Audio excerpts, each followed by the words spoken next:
He made a student film for $15,000 that won no awards and confused audiences. Studios rejected his space movie idea repeatedly, calling it too weird for mainstream audiences. He kept 100% of merchandising rights because studios thought toys wouldn't sell. That decision made him $8 billion. This is how George Lucas turned Star Wars from a rejected film into the most valuable entertainment franchise in history. George Lucas didn't come from Hollywood privilege. He was a small-town California kid obsessed with cars and photography who stumbled into filmmaking almost by accident. He made experimental student films that baffled audiences, got rejected by studios repeatedly, and nearly died making his first hit movie. But Lucas had something Hollywood didn't understand: a vision of how technology, merchandising, and storytelling could combine to create entertainment empires worth billions. His negotiation to keep Star Wars merchandising rights, a deal studios thought was worthless, became the most profitable business decision in entertainment history. George Walton Lucas Jr. was born on May 14, 1944, in Modesto, California, an agricultural town in California's Central Valley. His father owned a small stationery store. His mother was a homemaker. The family was solidly middle class. Young George was not academically inclined. He was a mediocre student who hated reading and struggled with writing. What Lucas loved was cars, comic books, and adventure serials.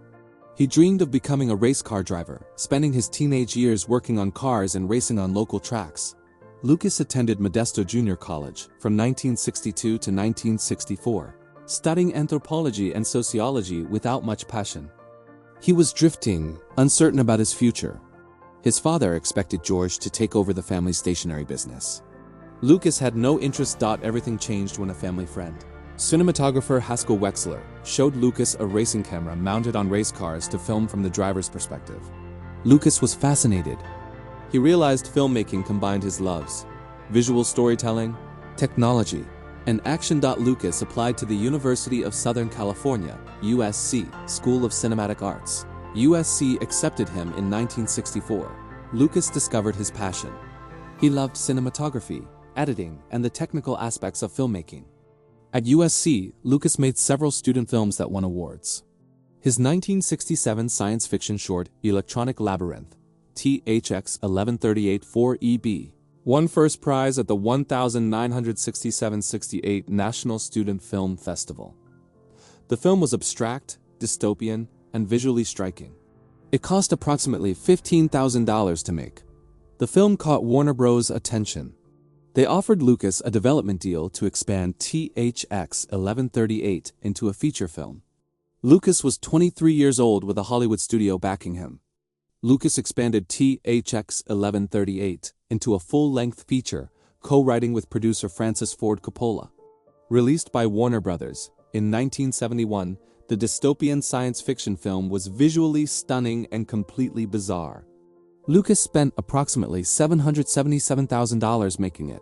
THX 1138 bombed commercially, earning only $2.4 million against the $777,000 budget. Audiences were confused. Lucas's feature debut was a commercial failure, but Lucas learned crucial lessons. Experimental films didn't make money. Studios would interfere. If he wanted control and commercial success, he needed to make films audiences wanted. Lucas's next film was completely different. American Graffiti, 1973, was a nostalgic coming-of-age story set in 1962 about teenagers cruising in cars. It was autobiographical, Lucas's own Modesto teenage years. The budget was tiny, only $777,000. Lucas shot in Northern California in 28 nights. The cast included unknown actors: Ron Howard, Richard Dreyfuss, Harrison Ford. Universal Pictures distributed but had low expectations. The film seemed too small and unusual. American Graffiti was released in August 1973. It became a massive, unexpected hit, earning $115 million domestically against its $777,000 budget, one of the most profitable films ever made relative to budget. It received 5 Academy Award nominations, including Best Picture and Best Director. American Graffiti made Lucas wealthy for the first time. His profit share was approximately $4 to $5 million. More importantly, it gave him leverage. Studios now wanted George Lucas, the director who'd made a tiny budget film, into a massive hit. While making American Graffiti, Lucas was developing his next project, a space fantasy inspired by Flash Gordon, samurai films, World War II dogfights, and Joseph Campbell's mythology. He called it the Star Wars. Most studios rejected it. The script was strange, mixing space battles, mystical monks, laser swords, and a farm boy hero. Studios thought it was too weird and too risky. Science fiction films historically didn't make money. 20th Century Fox agreed to fund Star Wars, largely because of American Graffiti's success. Fox gave Lucas a $10 million budget for summer 1977 release. But Lucas made an unprecedented demand. He wanted sequel rights and merchandising rights. Fox executives thought Star Wars merchandising wouldn't sell. Science fiction toys had never succeeded. Fox agreed to let Lucas keep merchandising rights in exchange for reducing his directing fee by $500,000. This was the most profitable business decision in entertainment history. Fox thought they saved $500,000. They gave away rights that would generate tens of billions. Lucas founded Lucasfilm Limited in 1971 to produce his films and retain ownership. Lucasfilm would own Star Wars merchandising and sequel rights, not Fox. Making Star Wars was a nightmare. The budget ballooned from $10 million to $11 million. Special effects technology didn't exist for Lucas's vision, so he created Industrial Light and Magic, ILM, to invent new techniques. Filming in Tunisia and England was plagued by problems. Malfunctioning robots, broken props, exhausted crew. Lucas nearly had a heart attack from stress. The studio considered shutting down production. Early test screenings confused audiences. Lucas thought he'd made a disaster that would end his career. Star Wars was released on May 25, 1977, in just 32 theaters. Fox had low expectations. Lucas vacationed in Hawaii during opening weekend, convinced the film would fail. Instead, Star Wars became a cultural phenomenon. Lines wrapped around theaters. Fox rapidly expanded to hundreds of theaters. Audiences had never seen anything like it. Star Wars earned $307 million domestically in its initial release, making it the highest-grossing film in history at that time. Worldwide, it earned $775 million. But the real money came from merchandising. Lucas had retained those rights. Toys, action figures, books, posters, and everything with Star Wars branding sold in unprecedented quantities. Lucas licensed merchandising to Kenner Toys, taking royalty percentages. In the first year, Star Wars merchandise generated over $100 million in sales.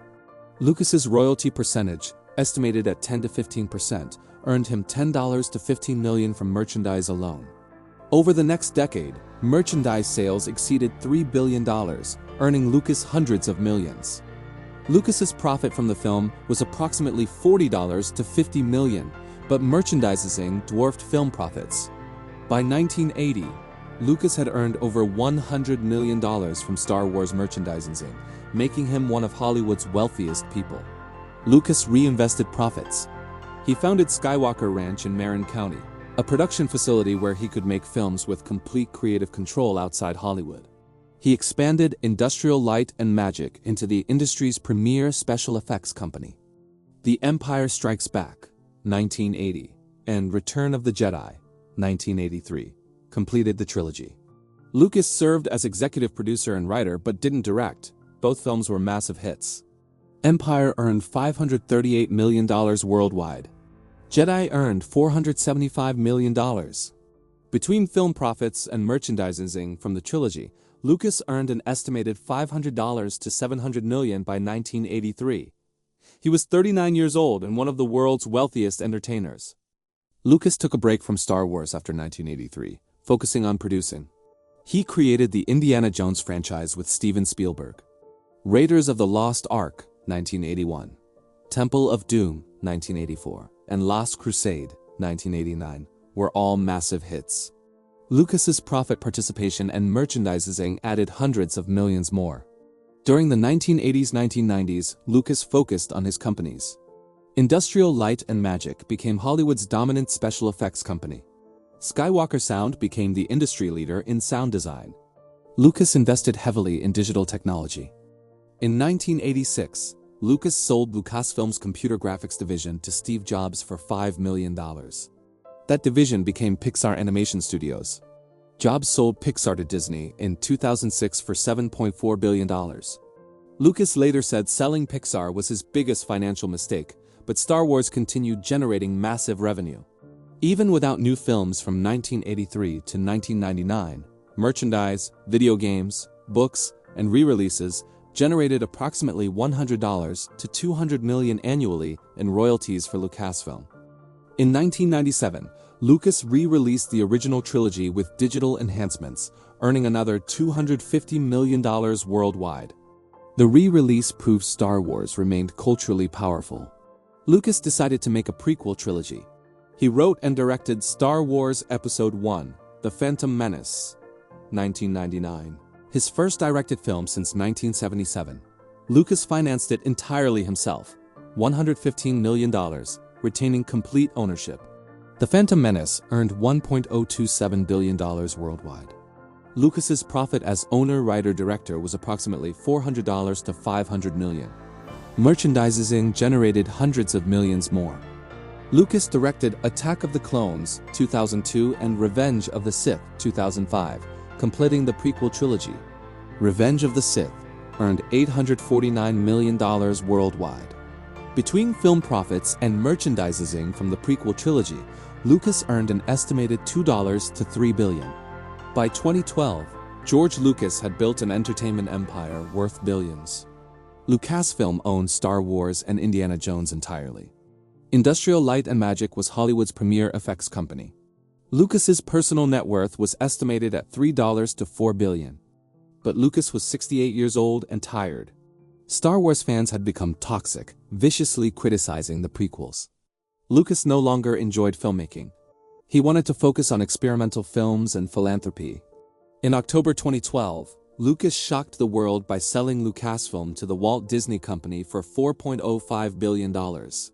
Disney paid approximately $2 billion in cash and $2.05 billion in Disney stock, 37.1 million shares.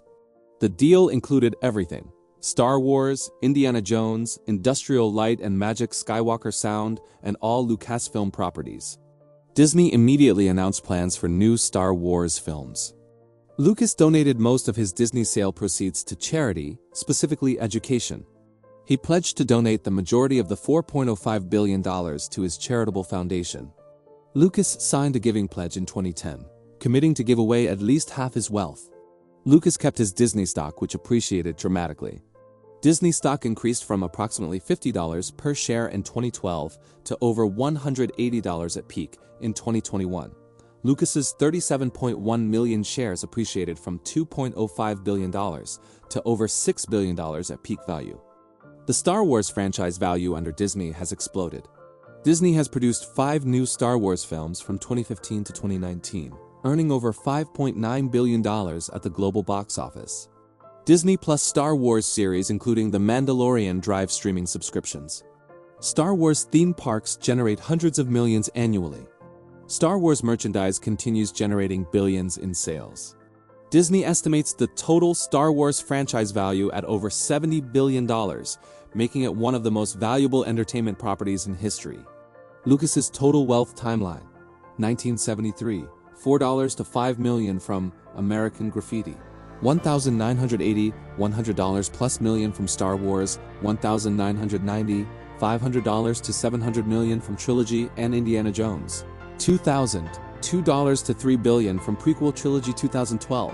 $4.05 billion from Disney Sale. 2024, $8 plus billion net worth, Forbes estimate. Lucas's current $8 billion comes from retained Disney stock, approximately $3 to $4 billion. Skywalker Ranch property, $500 plus million, and investments. George Lucas's success came from 3 decisions that changed entertainment business forever. First, keeping merchandising rights when everyone said they were worthless. Studios thought science fiction toys wouldn't sell. Lucas proved them wrong, generating tens of billions over 45 plus years. Second, maintaining ownership by financing films himself. The prequel trilogy cost approximately $350 million. Lucas paid it himself, keeping all profits instead of sharing with studios. This independence meant earning billions instead of millions. Third, building companies that became industry leaders. Industrial Light and Magic pioneered digital effects used in thousands of films. Skywalker Sound set standards for film audio. These companies generated hundreds of millions beyond Star Wars. Lucas's legacy transcends money. Star Wars fundamentally changed filmmaking, proving that spectacle, merchandising, and franchise building could create entertainment empires. Every modern blockbuster franchise, Marvel, Harry Potter, Lord of the Rings, follows the Star Wars model Lucas pioneered. Lucas also changed how directors negotiate. After Star Wars, top directors demanded merchandising rights, sequel rights, and creative control. Lucas proved these rights could be worth billions, shifting power from studios to creators. George Lucas made a $15,000 student film that won no major awards. Studios rejected his space movie repeatedly. He negotiated to keep merchandising rights everyone thought were worthless in exchange for reducing his fee by $500,000. That decision generated tens of billions of dollars and made him worth $8 billion. His wealth came from three principles: own your work entirely, control every aspect of production, and understand that ancillary rights can be more valuable than the original product. Studios thought films were the product, and merchandising was supplementary. Lucas understood merchandising was equally valuable. The $500,000 fee reduction to keep Star Wars. Merchandising rights became the most profitable business decision in entertainment history. Studios saved $500,000. Lucas made $8 billion. The rejected student filmmaker who nearly died making his first hit film built the most valuable entertainment franchise in history, changed how Hollywood does business, pioneered technologies that revolutionized filmmaking, and gave away billions to education. That's not luck. That's vision, negotiation genius, and understanding value that everyone else missed.